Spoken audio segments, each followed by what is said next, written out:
Hi everyone. This video is intended to walk you through some of the steps that I think are beneficial for developing the content and thesis statement for your rhetorical analysis. I see some assignments that don't hit everything that I'm looking for, so I really want to try to give you some information right up front to kind of help you get to that thesis statement. So the very first step is that you should describe the image. And you can do that in text. So the way I would describe this one is that it features, it's from the 90s. It features a famous baseball player, Mark McGwire. He's posing with his bat, displaying his arm is really muscular, and it has baseball phrasing, going, going, gone. And at the bottom here it says, time for more milk. It's got stuff leading sports drinks don't, like protein, potassium, and calcium. That's why I always have an ice cold glass as soon as I get home. So just getting from those first initial observations about this, I can start to categorize it. Step 2 is ethos, pathos, or logos. Now you can see that this is already starting to develop the content of your paper. So as far as ethos, I think that's one of the better things to discuss for this particular ad, because I think a lot of people are pretty suspicious of the Got Milk campaign by this point, because they know that its credibility, which is what ethos is damaged because it's put together by the Dairy Council, which, they obviously have a vested interest in selling milk. So that would be, if I were thinking ahead to the way I would organize the paper, I think I would put ethos either first or last in the body to discuss the credibility of the Got Milk campaign, because I think that's a very important part of this.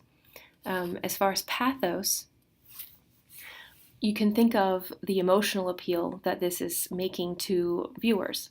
And for that, we're going to dip into step 3 a little bit. You kind of have to think about the target audience. Pretty sure we can say that the target audience for this is going to be people who are fans of baseball. I had to look up who Mark McGwire is, so if he in and of himself doesn't have an effect on me as far as his reputation. So you can look at the reputation of the individual for somebody who might be like, oh, Mark McGwire, I'm a big fan. That will make this ad speak to that person maybe more directly. Whereas someone who doesn't know who Mark McGwire is might be like, well, look how strong that guy is. I wish I was strong like that, and so on and so forth. You really need to use your imagination to think about what somebody viewing this originally in the 90s would have been inspired emotionally to respond to. There is a way by which one might think that seeing somebody very athletic, if you're not very athletic, it could make you feel kind of bad about, maybe if someone's not very muscular, they might look at this and think, oh, I should drink more milk. And that, I think, gets us towards the target and what eventually will be the thesis. But hopefully that makes sense. The emotional appeal is very important for this assignment. And the logos, if you were, say, very against milk, you know that milk has many drawbacks. Like the protein, I think, makes it so the calcium can't actually help your bones as much, and there's all kinds of things it's irradiated. There's all kinds of problems you could talk about in the logos portion of a paper analyzing this ad, where you could go and do some research about if milk is good for you or not. But you want to be sure to use a rein on that. You don't want this to overshadow the rest of it, if that makes sense.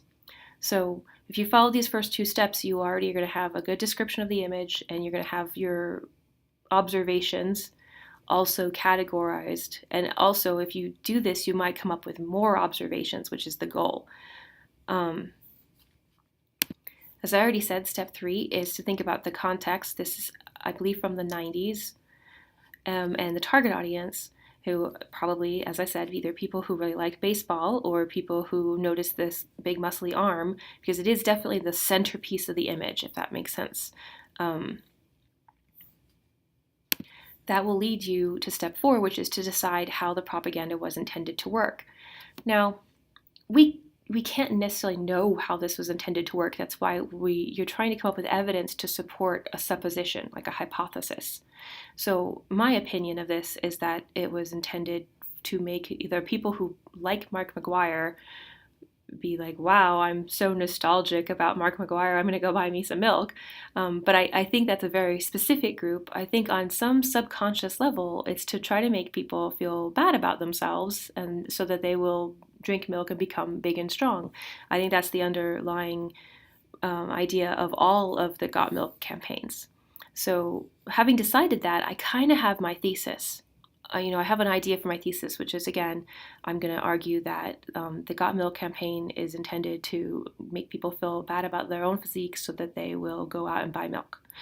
Um, that's really narrowed, like very specific, which is good for a thesis, and I'll have to back that claim up while I'm writing. So when I'm thinking about the paper I'm going to write, I have to think about my target audience. And I think that for this assignment, the easiest target audience to try to reach is something like a very gullible person that you know. And I know that sounds unkind, but you're writing this to try to help them. That's your motivation. So imagine if you have anybody in your life, or just make somebody up, somebody who would see this and would feel bad about themselves and would go and buy milk that might actually not be that great for them because they don't understand that they're being manipulated. Maybe like a younger brother or sister or somebody like that you would feel real pity for and be like, oh, I don't want that to happen to you. That can really help write this paper because you're motivated then to help guide somebody in a better direction. So if I were thinking about what step 4 led me to believe, which is that this is meant to manipulate somebody to make them feel bad so that they go and spend money on milk, then that makes my thesis that much easier to write. Now, one thing you have to keep in mind is that your paper is not supposed to be about, for example, milk. I don't want 5 pages on milk. I want you to really pick this image apart to try to express to your gullible reader why they shouldn't fall for this. So that's your motivation. So think about, for example, the thesis that this image is intended to make the viewer doubt themselves or have low self-esteem so that the Milk Council can sell more milk. That's a very succinct thesis, and it definitely addresses the piece itself as opposed to milk generally, if that difference can make sense. Hopefully this will prove helpful in your brainstorming and pre-writing stages while you are developing your ideas. And as always, if you have any questions, feel free to email me.